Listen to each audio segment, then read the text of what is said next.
Hello everyone, so finally WBJEE 2026 answer কি is out. এবার problem হচ্ছে যে কীভাবে চেক করবে এটা।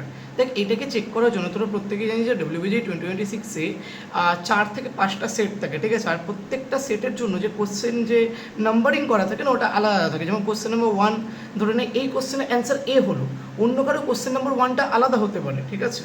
তাই জন্য তোকে ওইখানে সিম্বলগুলো দেখতে হয়। প্রথমে তোরা লগ ইন করবি, লগ ইন করে অ্যান্সার কিতে যাবি, অ্যান্সার কিতে দেখতে পাবি তোকে প্রথমে সিম্বলটা যেটা আছে সেটা ইনপুট করতে হবে, সেটা পুট করতে হবে। তো সিম্বলটা কোথা থেকে পাবি? সিম্বলটা তোর যে কোশ্চেন পেপারটা যে ছিল ম্যাথসের বা ফিজিক্স অ্যান্ড কেমিস্ট্রি, দেখবি দুটোই কোশ্চেন পেপারে তোর পেজ নাম্বার 7-এ, পেজ নাম্বার 7 খুলবি, পেজ নাম্বার 7-এ যে হচ্ছে তোর রাইটের দিকে, ঠিক আছে, রাইটে নিচের দিকে তোর দেখবি একটা সিম্বল আছে, ঠিক আছে। জেনারেলি কী কী সিম্বল থাকে ওই সিম্বলগুলো দেখবি, ওই সিম্বলটা দেখে নিবি। ওই অনুযায়ী তোর হচ্ছে যে WBJEE 2026-এর যে ফাইনাল অ্যান্সার কি, মানে অ্যান্সার কি, মডেল অ্যান্সার কী আছে ওইখানে দেখবি ওই সিম্বলটা তুই চুজ করবি। ওই সিম্বলটা চুজ করে তুই তোর অ্যান্সার কিটা পেয়ে যাবি। ওইখানে দেখবি কোশ্চেন নাম্বার 1-এর জন্য এই অ্যান্সার, ওটা হচ্ছে বলা থাকবে। ওই অনুযায়ী নিজে নিজে অ্যান্সার কি চেক করে নিবি। আর কত মার্কস হচ্ছে তোদের সেটা আমার কমেন্ট সেকশনে জানিয়ে this. Okay, thanks to all, bye bye.